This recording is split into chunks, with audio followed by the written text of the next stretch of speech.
వర్క్లో పడి అసలు మొక్కల్ని పట్టించుకోవడానికి టైమే దొరకట్లేదు. సో మొత్తానికి ఈరోజు సండే కదా, హాలిడే వచ్చింది అండ్ చక్కగా మొక్కలతోటి కాసేపు టైం అయితే స్పెండ్ చేశాను.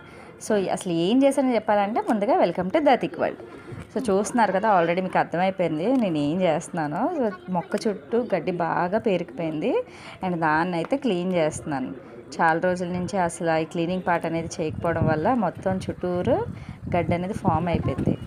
ఇంకొకటి ఏంటంటే ఇది యాక్చువల్గా గులాబీ మొక్క అండ్ దాని ముళ్ళులు చూసారా, దాని ముళ్ళులు చాలా గట్టిగా చాలా స్ట్రాంగ్గా ఉన్నాయన్నమాట. సో అందుకని చాలా కేర్ఫుల్గా తీస్తున్నాను.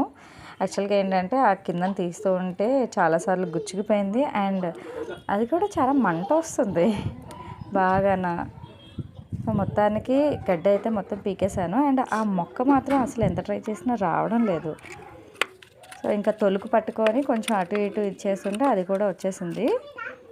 సో ఈరోజు అయితే మంచిగా క్లీనింగ్ పార్ట్ అయిపోయింది అండ్ కొంచెం మనకి మొక్కల్లోనే గొప్పి తవ్వుతారు కదా, ఆ రకంగా తొలుకుతోటి కొంచెం అలాగ తవ్వాను అనమాట. ఎందుకంటే దీనివల్ల మనకి రూట్స్కి ఆక్సిజన్ అనేది మంచిగా వెళ్తుంది, దానివల్ల మొక్క అనేది మంచిగా ఎదుగుతుంది అనమాట.